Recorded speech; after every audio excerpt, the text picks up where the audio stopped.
ඔන්න එහෙනම් ගාලා ගියපු vlog එක මං ගේන්නයි හදන්නේ. මේ මම එදා පාන්දරම රෙකෝඩින් එකක් තිබිලා මං ඒකට ගියා. මං ඉතින් ඒකේ මේකප් ආටිස්ට්.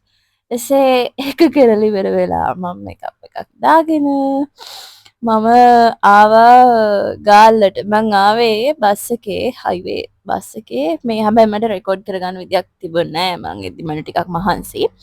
ඊපස්සේ මං එද්දි කට්ටියත් ඇවිල්ලා හිටියා ළමයි එහෙම කට්ටිය කොල්ලෝ එහෙම කොල්ලෝ කෙල්ල හැමතැනම ඇවිදගෙන ගියා. මොකද ගේට් එක ඕපන් කරනකම්. ඊට පස්සේ මං ගෝල් ෆෝර්ට් එකට ආවා බැරිස්ටා එකට. මොකද මට හරියටම පැයක් තිබුණා. මට ලොකේෂන් එකට එන 11:00 මං 10:00 වෙද්දි ආවා. ඊපස්සේ මම ඉතින් චුට්ටක් පොඩි ටච් අප් එකක් දාගත්තා. කියන්න බැරිවනේ මම මේ ආවේ ගෝල්ඩ් හෝලි 2026 ඉවෙන්ට් එක ඇනවුන්ස් කරන්න. ඉතින් මම මේ වගේ ක්‍රවුඩ් එකක් මේ වගේ ඒ කියන්නේ කොහොමද? ඒ කියන්නේ අපි කියන්නේ සුදු අප්පච්චිල සුදු අම්මිලා කියලා. එන්නේ ඒ වගේ ක්‍රවුඩ් එකකට ලොකු ක්‍රවුඩ් එකකට ඇනවුන්ස් කරේ ෆස්ට් ටයිම්. ඉතින් එහෙම නැතුව මම තනි වශයෙන් 4-5 දෙනා එහෙම අපි කතා කරලා තියෙනවනේ අපි අර අනිත් මයික් එකට. නමුත් මේ වගේ ලොකුවට මම කතා කරලා තියෙන්නේ ෆස්ට් ටයිම්. හැබැයි ඊට කලින් මං ඉවෙන්ට් ඇනවුන්ස් කරලා තියෙනවා. හැබැයි ලොකු අයට ඒ වගේ කට්ටිය. ඉතින් මේ චූටි සෙට් එකට ඇනවුන්ස් කරේ ෆස්ට් ටයිම්. ඉතින් මම ලස්සන මේකප් එකක් දාගෙන ඔක්කොම මම රෙඩි කරගත්තා. පස්සේ මට බඩගින්නක් ඇවිල්ලා මං ඕඩර් කරේ මට සෑන්ඩ්විච් එකක් දුකවිද මං ඊට පස්සේ ඒක එනකම් මෙතනට වෙලා කොලං කර ඉන්දියා. මං තනියම තමයි ආවේ ගාල්ලට. හරියටම ඊට සතියකට කලිනුත් මං ගාල්ලට ආවා ගෝල් සිටි සෙන්ටර් එකේ වැඩකට. පස්සේ මගේ සෑන්ඩ්විච් එක ආවා. මට ඒක කව ගන්නත් බෑනේ බඩ පිරිලා වගේ. මං ඇද්දි බිස්කට් එකකුත් කෑවනේ. පස්සේ කාලා මේ ටී-ෂර්ට් එක වීඩියෝ වල හරියට පේන්නේ නැහැ මාව. කමක් මේ ටී-ෂර්ට් එක අපේ අයියාගේ.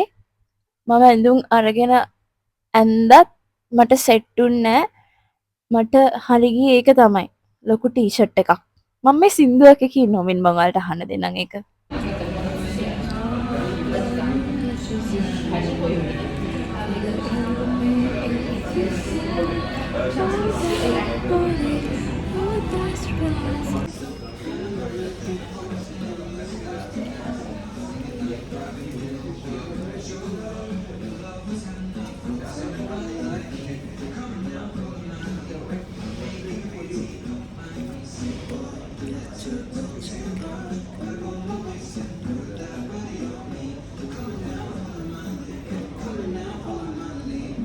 දැක්කනේ ඉතින් මගේ මල කෝලන් ටික මං තනියම තමයි ඔය උත්තන ඉන්නේ. ඊට පස්සේ මම ත්‍රීල් එකක් දාගෙන ග්‍රවුන්ඩ් එක ගාවට ගියා.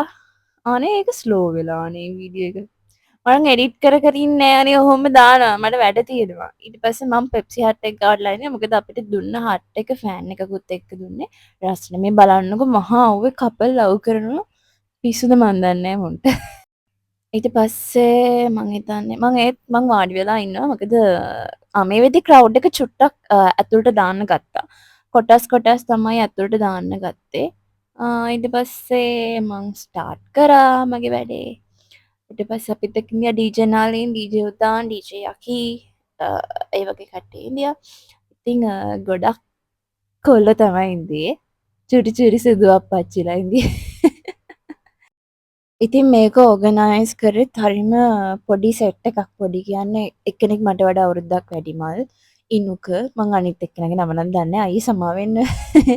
ඊට පස්සේ මට වැඩේ අල්ලලා ගියා. මොකද මම මුලින් පොඩ්ඩක් චුට්ටක් විතර බය වුණා. පස්සේ මට වැඩේ ඕකේ. මොකද මම කොහේ ගියත් එන ආතල්ලගේ ජීවත් වෙන චරිතය. මේනේ යකි.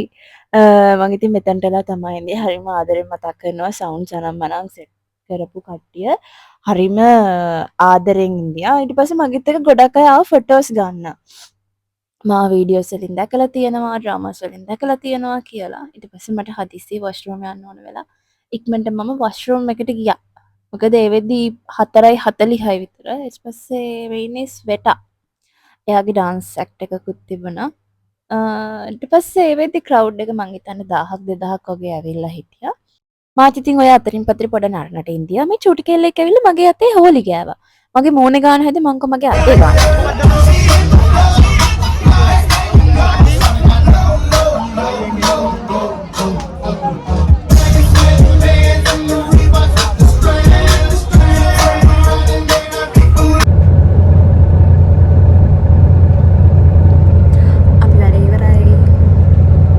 මේ ඉතින් මම පාන්දර නැගිට්ට ගමන් මං හිතන්නේ දැන් නම් 9ට විතර වගේ ඇති ওই මාකඹර බස් ස්ටේෂන් එක වැඩ ටික ඉවර කරලා ඉතින් මම පික්නික් එකක් දාගෙන ගෙදර ගියා ඔච්චරයි අනේ